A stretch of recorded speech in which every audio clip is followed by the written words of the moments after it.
Hey folks, how are you? Bruce McDonald, Talamanca Review, 4:25 p.m. Friday the 16th of August, and I hope you're all doing fairly well. I find it harder and harder to define and maintain and express the mandate of the podcast, which I don't think I ever really started with a mandate. I think my original mandate was just to go over The Devil and Us after I had finished it. And that was a good round of, very good round of podcasts as I broke it down into chapters. And of course, it builds off The Light of Darkness. And to be with the metaphysical and the esoteric stuff, it also builds off Stardust Ranch.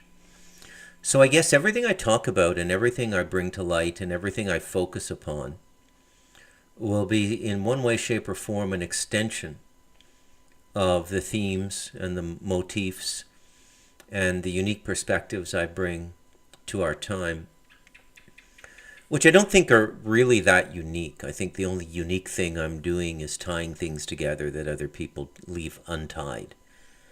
So some people will become expert podcasters on MK Ultra and mind control, and they'll be able to speak to any detail in that topic, and they will have done hundreds of hours of interviews with survivors, super soldiers, things like that. But then you don't really get how that whole program connects to our time. Why did it begin after World War II? How does it all fit in? And it's amazing to me that since The Devil and Us published, there have been countless new inquiries into World War II. I mean, basically, I swear to God, man, sometimes I think that people are secretly reading this book and not telling me, or psychically and spiritually, it just went out into the psychosphere and just started speaking to people in their dream space or whatever. Because it's so unbelievable how often I'm hearing my book echoed back to me now by various people.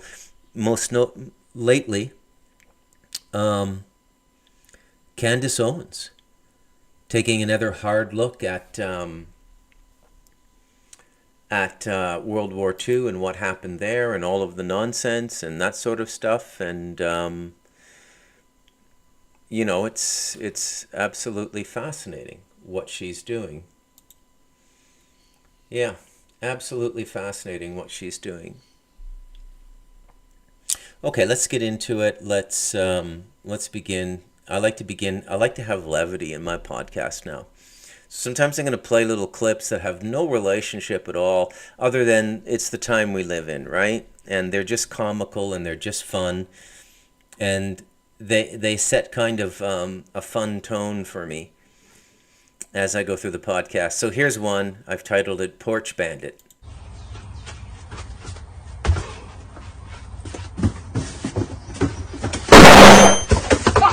What your bitch ass get? Hoe ass nigga.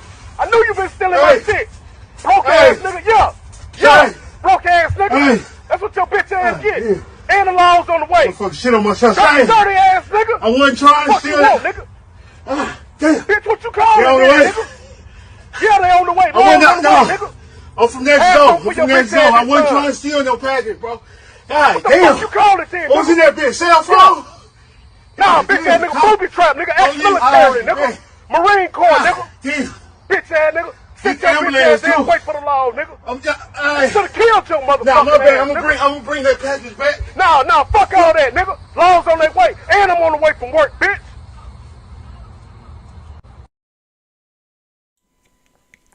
Classic.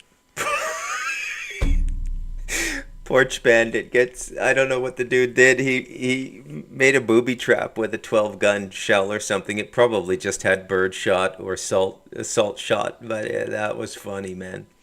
I, of course, don't get anything stolen from my porch here because there's nobody to steal it, but I just found it interesting. Okay, so the last podcast I did, I was talking about this concept of the iceberg and, you know, what the iceberg is. Today, the title is, you know, Deglobalization is the only way. And we'll get into that, but there's just a few things that I want to tie up about the iceberg. Okay. So we talked about the fetishistic adherence to the letter of the law, and that's going on now. Okay. So when you look at everything that's going on now in the absence of President Joe Biden, who I guess has de facto retired, but I have never seen a presidency like this where somebody walks away from the office in the sense that they're saying that they're not running in the next election. A process begins where another person begins campaigning for president, and this, of course, is Kamala Harris. But smack dab in the middle of this, we have one of the most dire circumstances in the history of the United States, and quite frankly, let's be honest, the history of the world. There's a critical point we're in right now, folks, an absolutely critical point. We have more troops and more armaments going to the Middle East. Naval resources have been commissioned to sail over to the Strait of Hormuz. So who gave the order? Was it Joe Biden? Was it Anthony Blinken? Was it Kamala Harris? This is the scariest moment I've ever seen in U.S. history. And I think one of the things that makes it most scary is that the entire country is being run by unelected people, like Anthony Blinken and the various other department heads, secretaries of departments, Secretary of State, Secretary of Defense. They seem to be uniformly aligned with the salvation of a country that is not the United States of America. And I'm just gonna say this out loud. I don't think they give a shit if America gets used up in the salvation and exaltation of this other country, which I think for posterity I'm just not going to name. You all know who it is, but I mean, what you give something power when you say its name, so I don't even want to say its name. But it's got to be the most shameful situation I've ever seen in American history. And there have been some incredible low points in American history. You know, the Vietnam War, various other things. Okay. So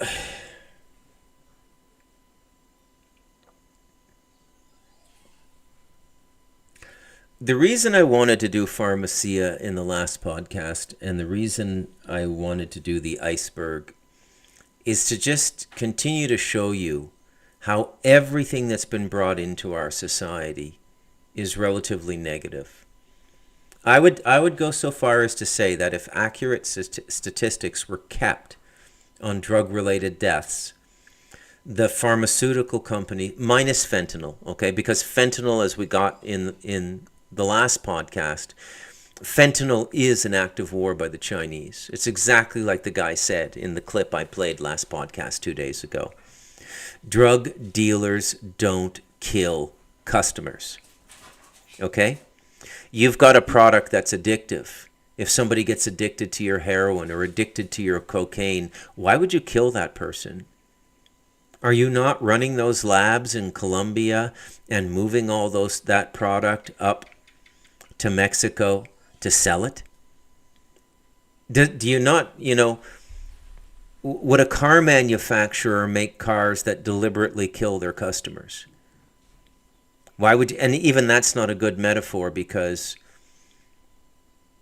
that once the car's bought, there's no more money for the seller for years to come until the person buys a new car. That's actually not even a good example I chose. So let's go back to the principle, the literal. Okay, so we're talking about drugs, and we're talking specifically about fentanyl. Fentanyl is a depopulation agenda. It's Chinese warfare on the American people, but the government doesn't care because they are coincidentally aligned with the goals of depopulation. So if a foreign entity wants to do that work for them, why would they interfere with that? You see, depopulation is the rule of the American administration now. I'm not sure Trump's that different. Okay, I think he has a little more concern, a little more regard, a little more love, a little more consideration for the United States and its people than this Democratic administration has now. The Democratic administration is outright, frightening, actually. Completely and utterly frightening in how dark they've gone. So the Chinese want to kill Americans, and as the podcaster said, it was the long memory of the Chinese and the memory of the Opium Wars, but the Opium Wars were the British. As far as I was concerned, the only party in the world that concatenates people that way by the movement forward of culture are the Jews. So the Jews see America as modern Rome. They see Rome as moving through various power centers, but basically representative of Western power. But the American people and the American country never strung China out on opium. That was the British. So what right does China have to take its anger out on the United States? Would we attack Taiwan because we're upset with China? Would we attack Singapore because we're upset with China? Would we attack Hong Kong because we're upset with China? But that would be racist, right? Racist. So China, we know from their actions, has a somewhat racist policy. But I don't even think that's the real reason they're doing it. I think that's just something the guy said on the podcast because it made him sound clever. Look, I know a little bit of history from 150 years ago. Aren't I clever? Okay? But that's not, they're doing it just because they're at war with the United States now. This is undeclared war. And our government doesn't care. Your government, the American government, doesn't care.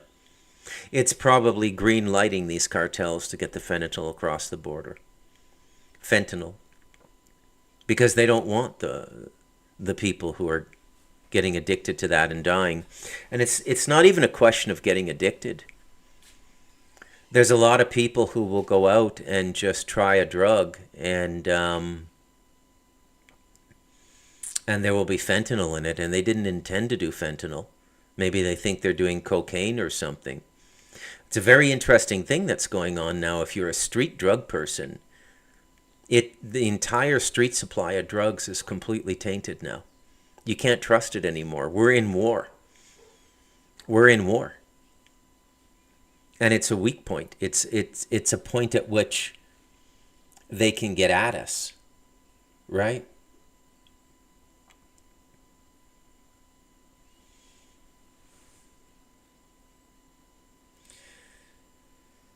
So in pharmacy, you get the perfect iceberg. The visible part is the scientific logic behind what they call the chemistry of the brain and the ability of chemical compounds to alter moods and thoughts. Okay? A visible part of your iceberg is they're treating the brain. But you can't really treat the brain. You can't really treat consciousness. Okay?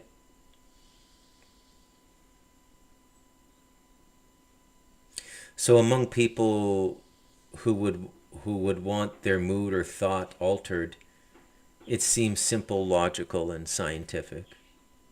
And that's the visible iceberg. The invisible part of the pharmacy iceberg is alchemy and the secret societies. See, consciousness is always spiritual. Okay?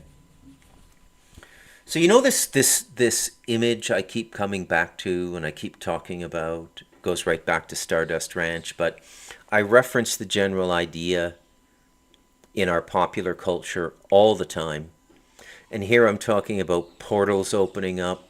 Again, I always use the example of the first Avengers movie, and whenever it was, 2012 or whenever, and portal opens up and the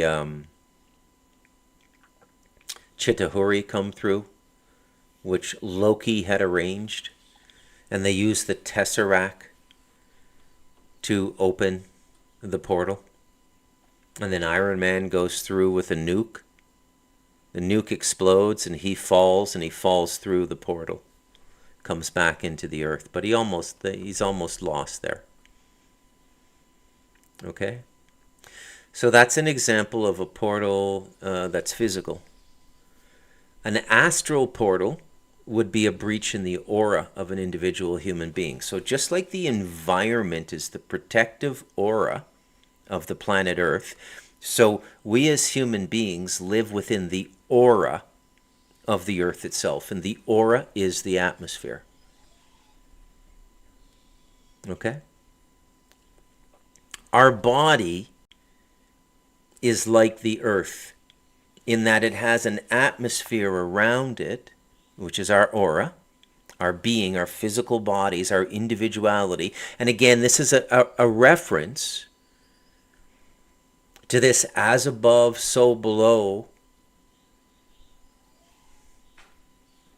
axiom, aphorism of the metaphysical, the occult, and the spiritual world. It doesn't necessarily, although it does simultaneously, it doesn't necessarily mean that, what is above dictates what is below, but it's about the relationship between things, and that once you come to understand certain principles, you'll see that principle fractalized in micro and macro examples of the same principle. So an individual human body and the soul and the spirit within that body is hermetically sealed in the environment of the aura. Okay? Now, the skin is the physical environment. So if somebody comes up with a knife and cuts you, your skin is going to open up. You're going to begin to bleed.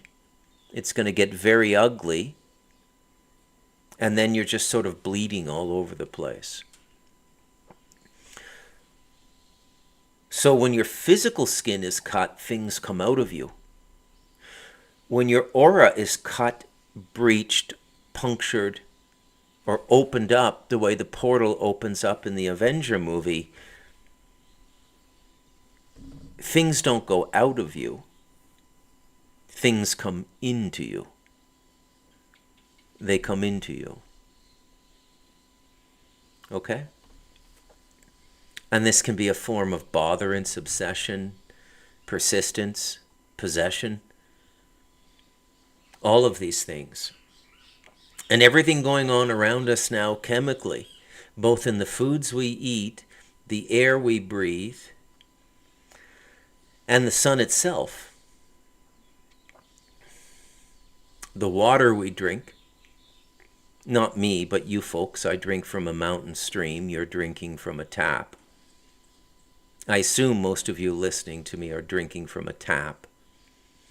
Well, then what's going to happen to you is that just like the physical environment of the earth itself seems to be in trouble now, so is the individual environment of human beings. So is the individual sovereignty of an incarnate human being in a body. It's being violated, it's being breached, it's being desacralized. Okay? It's all going on right now. Okay? So the secret societies are a big part of the pharmacy industry because it's a natural extension of alchemy.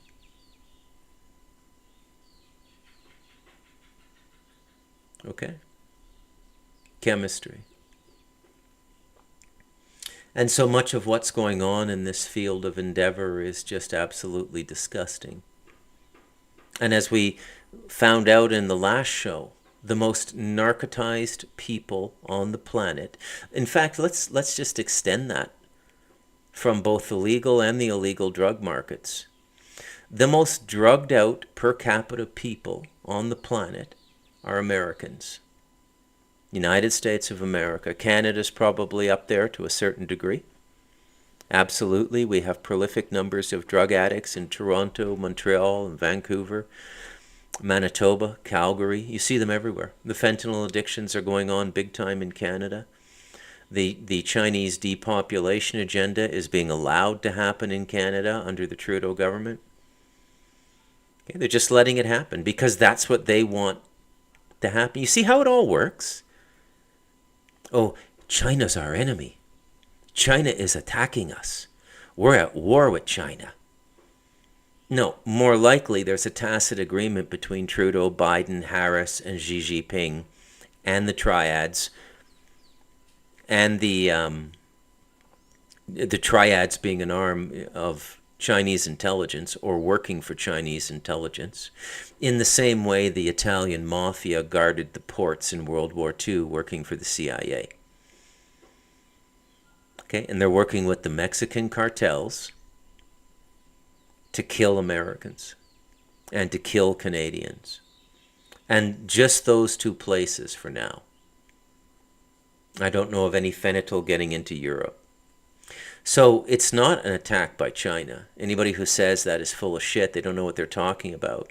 It's a coordinated globalist attack on the population of Canada and the United States, because for the globalist agenda to go through, America and Canada have to be beat up the most because they're the poorest examples of globalist cooperation on the planet. Everybody else has sort of been beaten into it. You know, I guess you could say Britain's exempt from that, especially since, and isn't it interesting that right around the time that Trump is always due to get into office, so in 2016, they passed through Brexit and they left the European Union. So it seemed like there was some kind of synergy there between America and the United States. Sorry, America and the United Kingdom. And isn't it interesting that 8 years later, the same thing is happening again? As Trump is getting ready to go back into office, the United Kingdom is getting all uppity and disrupted. Okay? There's no clear thinking going on here at all, whatsoever. This has got nothing to do with material aspirations. This has nothing to do with control or money or anything like that. And here I'm speaking about the immigrants in the United Kingdom. They don't give a shit. All they're doing by attacking that society is destroying the productivity that allows them the benefits which give them the free time to fight and vandalize and desecrate the society they live in, because they don't have to go and work 14 hours a day to keep themselves, their mother, their father, their sisters, their brothers alive, because it's all given to them. So it's like a double insult. So this is how stupid these people are.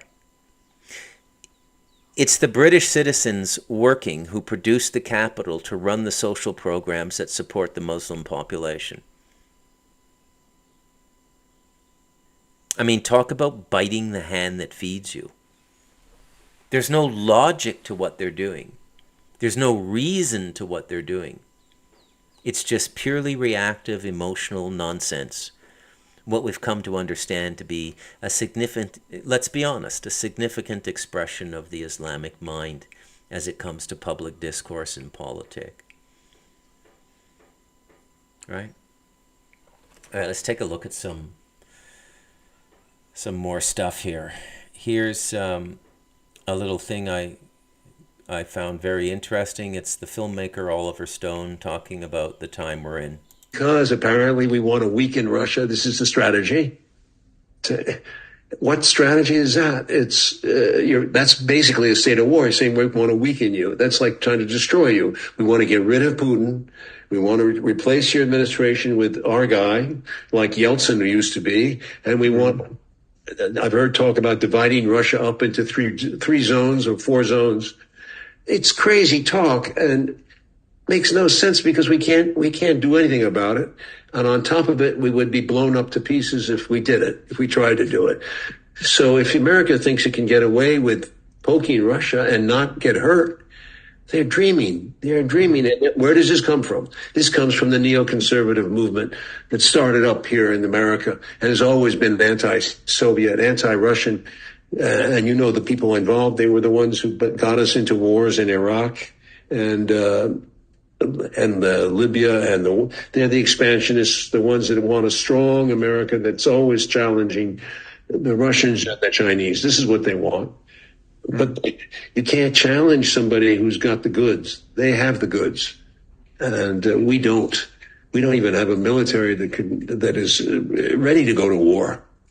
But we're certainly ready to use the Ukrainian military as fodder, cannon fodder. We're fighting over a pride, and we're fear of Russian, Chinese empire, BRICS taking over the economic world. Well, that's happening, and it will happen, and nobody's going to stop it unless you go to war. And unfortunately, America should not go to war for trade, ever. Because economically, we may end up as number 2. We may end up as number 3. We may end up dropping back. But then we're alive, and we're part of the world. I don't see what's wrong with that. We don't have to be the bully. We don't have to be the dominant factor. We talk about a hegemonic world, a world where the United States is in control. That's not realistic anymore. The world is multipolar, and unfortunately, we haven't been able to accept that. I don't understand. I don't understand why we can't accept it. What's scary is that we don't seem to realize what a war is, you see. I've been to war. I know it would really be destructive for not only our economy, but our society, our civilization, even a limited war. And I don't think that people understand it. I mean, they had 9/11, they had 2001, and they talk about it, but that's not the real war that we should worry about. But this is much more dangerous than the American people and the European people know. Much more. Because America is too prideful and too arrogant. So the moment we don't get our way in Ukraine, we're going to be very nasty. That's what very nasty. Truer words never spoken. Still going strong, Oliver Stone. I don't agree with everything he says, but when he's right, man. But again, I see all of these people coming out with these passionate dissertations like Oliver Stone. But what's interesting to me, and what I noticed being the author of The Devil in Us, is that the biggest hindrance to understanding what's going on in this world is the limited understanding of darkness. With a fuller understanding of darkness, who's using it, what they're using it for, what their agenda is, what their goal is, then you begin to get a clearer picture. And then you can begin to imagine and conceptualize, and then your heart will tell you when you're right. When you're scanning stuff in your mind's eye, when you're thinking things over, when you're contemplating, looking at pictures and feeling your heart, and this is how we ruminate on things, right? Thinking is a slightly different process. Following a mathematical formula in algebra, trigonometry, or calculus to its logical conclusion, minding the sequences and all the rules of the formula, you're thinking. Contemplating or ruminating is when you allow energetic input to your consciousness in the form of pictures. And let's say something's bothering you. Let's say you got a bug up your ass about something. Sit down in an armchair, fold your hands, put your feet flat on the ground, make sure your back is straight, so take a semi-meditative posture. Take 3 or 4 breaths through your nose, let them out slowly, and allow those images to come in. Don't fight them. No matter how negative they are, allow them to come into your consciousness. And do a Marcus Aurelius audit on them. Okay? And here I'm referring to Meditations, if you've never read it, by Marcus Aurelius. And here Aurelius, who was a great man, by the way. I don't know what to make of the Romans as a population, but I can tell you that Marcus Aurelius was a great man, came to great clarity about life, great wisdom, great communion with the cosmos, I think. And he had this principle called stoicism. And to be stoic is to be strong, okay? Stoicism. And he said, like, when you're looking at something, ask yourself, what is this thing just in and of itself? What is it? Don't project on, oh, there's my enemy's coming to kill me. Don't just project on it. Just let it express itself. Let it tell you exactly what it is. And every idea and every energetic input in your consciousness has an obligation to tell you what it is if you ask.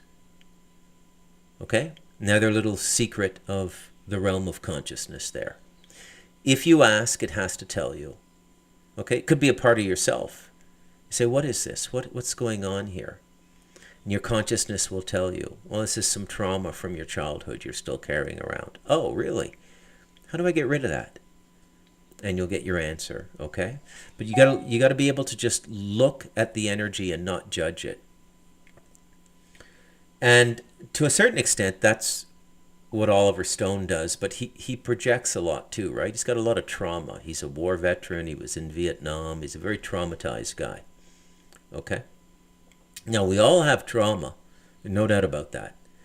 But we all simultaneously have a responsibility to, I guess you could say, clean up our trauma, okay? Clean up our trauma. Now, before we get into the heart of today, which is deglobalization, I'm going to show you one more thing.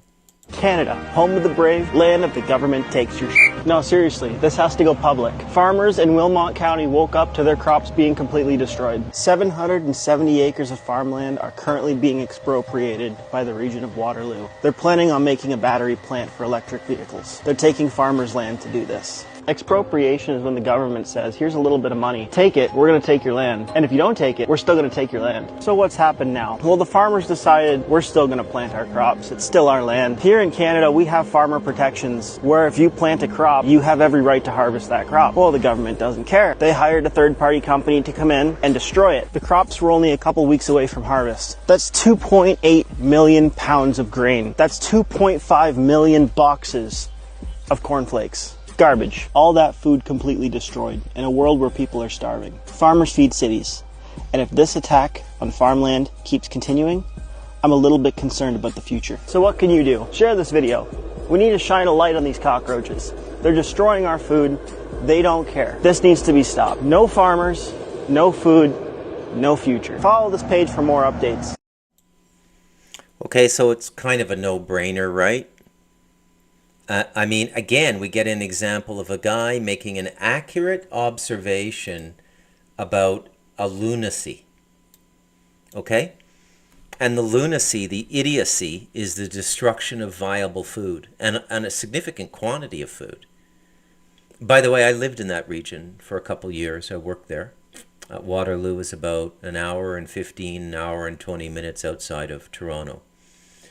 And I lived there from 2009 to 2011. I was on contract with a technology company as a technical writer. And that is the smartest city in the world, by the way.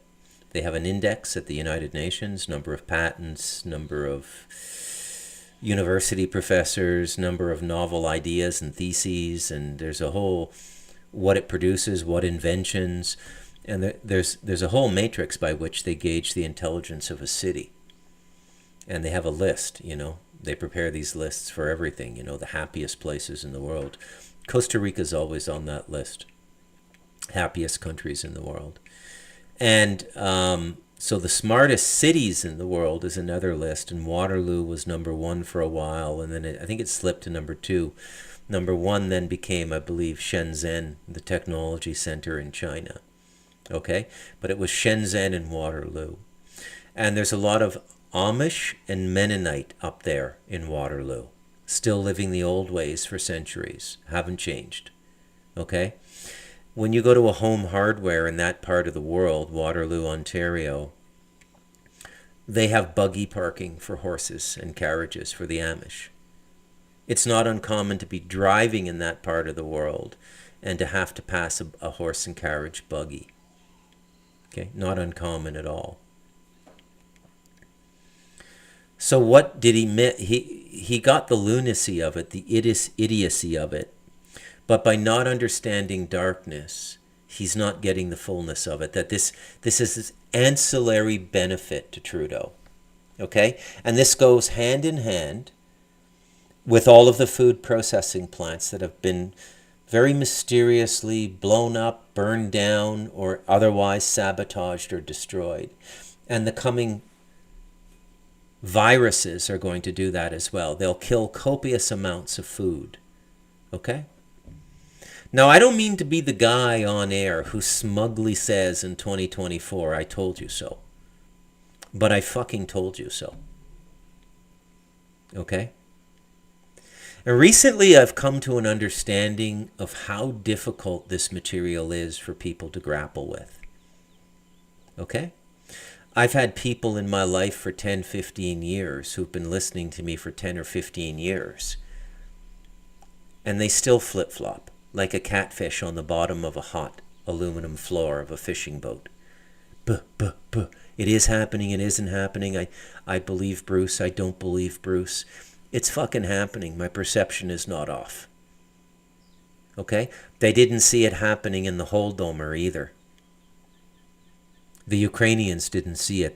They literally couldn't conceive of a people so evil as to starve them to death. The miscalculation of darkness is one of the most serious errors in Christendom. There's something about Christianity and Christian populations in that they become infantilized in their ability to negotiate, interpret, understand, and calculate darkness. Huge spiritual failing, which I put firmly at the feet of the priestcraft. The Catholic priests, the Anglican priests, the Presbyterian priests, the Methodist ministers, all of them. You cannot understand light without understanding darkness. You can't. Remember, I keep repeating myself. It's absolutely necessary. I don't know who's a new listener, so it doesn't matter. I mean, it's inevitable that I'm in some way, shape, or form going to have to repeat myself. Okay? But remember that you have to understand darkness in some measure. It's impossible to avoid. Doesn't mean that you worship darkness. Doesn't mean that you suddenly start dressing in black and going out with your friends into the woods on Halloween and killing a cat. That's not what I mean. Okay? What I mean is darkness needs to be understood. It needs to be understood. Okay? So deglobalization is what we need to do now. Or recenter globalization around spiritual values. But given the religious infighting, I can't see that happening. And there's another ironic thing about our Jewish friends. They want to rule the world, and the most obvious way to do that would be to step into religious circles and dazzle everybody. If the rabbis are so smart and so illuminated and so enlightened, why don't they go and win everybody over? The enlightened Buddhist masters in the monasteries, the enlightened Sufi sheikhs, the enlightened yogis, the enlightened meditators in India. Why don't they go around the world and gather all these people up and come to a unified declaration on what human spirituality is and market globalization from that platform? So simple when you hear it said out loud, right?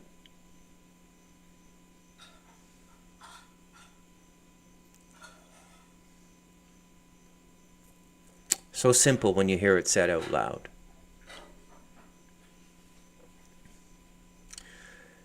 All right, I'm going to stop there for today. I was going to go a little bit longer, but I might do another 35 or 40 minutes tonight. We'll see. But we'll talk to you then, okay? I'm Bruce McDonald, and this has been